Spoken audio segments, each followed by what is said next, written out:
Olá pessoal, aqui quem está falando é o professor Douglas. O objetivo deste conteúdo é fazer uma breve revisão sobre os assuntos abordados na aula 2 da disciplina Logística. Nesta aula, nós tratamos o tema a partir de uma perspectiva histórica, entendendo de onde surgiram as atividades que compõem a logística e para onde essa área de atuação está caminhando. Nessa proposta, inicialmente nós discutimos que a logística surge como uma consequência natural dos arranjos sociais que passaram a ser feitos a partir do momento que as sociedades deixaram de ser nômades, ou seja, que elas caminhavam ou migravam de um ponto para outro buscando recursos e se estabeleceram em um determinado local fixo, onde eles produziam recursos para a subsistência. Esses recursos começaram a ter excessos e esses excedentes foram então trocados com outras comunidades que tinham excedentes de produtos diferentes.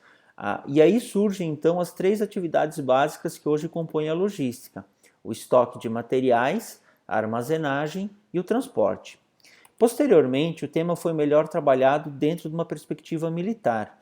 Os generais perceberam que para ter um sucesso nas suas campanhas, eles precisavam deslocar apenas não os exércitos, não apenas os homens, mas também todos os recursos necessários para que esses exércitos tivessem condições de desempenhar o seu papel no campo de batalha.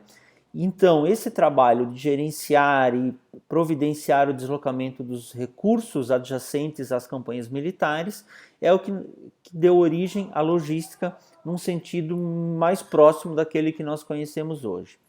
Por último, depois do sucesso das campanhas militares, sobretudo na Segunda Guerra Mundial, surgiu então a aplicação do conceito de logística dentro de uma perspectiva mais empresarial, ou seja, com foco nas organizações. Nesse caso, foram três momentos distintos que houveram. Inicialmente, cada uma das operações da logística, dentre as quais aquelas já citadas, transporte, armazenagem e gestão de estoques, foram trabalhadas individualmente. Era uma pré-logística, digamos assim.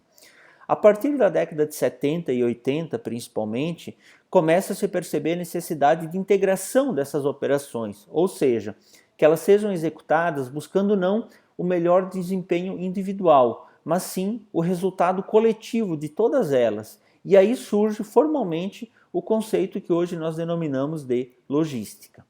Mais recentemente, nos últimos 15 ou 20 anos, as organizações perceberam que não bastava apenas uma boa organização interna da sua logística, mas também elas necessitavam evoluir e tratar de forma conjunta com todos os intervenientes no seu processo, como fornecedores, intermediários, subcontratados, distribuidores, ou seja, qualquer organização que de alguma maneira interferisse no resultado daquilo que estava sendo executado. E a esse processo, que é uma evolução natural da logística, é o que nós chamamos cadeia de suprimentos. Então, este é o conceito principal dessa aula. Entender que para uma boa operação logística é necessário você ir além da sua empresa, é necessário você olhar para aquelas organizações que estão fora do seu ambiente, mas que interagem ou que interferem no resultado final do seu processo. E é esse conceito que nós, bem resumidamente, chamamos de cadeia de suprimentos. E é o entendimento dela o ponto central da nossa segunda aula. Finalizando, para uma breve ilustração, nós temos aqui um dos vários modelos que pode ser aplicado, que demonstra muito bem a logística desenvolvida no ambiente interno da empresa, com as suas diferentes partes, como a parte do recebimento de materiais, a parte de produção e a logística de distribuição, mas também num contexto mais amplo a cadeia de suprimentos, que compõe vários terceiros, como fornecedores, atacadistas, montadoras, que são também responsáveis por uma parte do processo da empresa.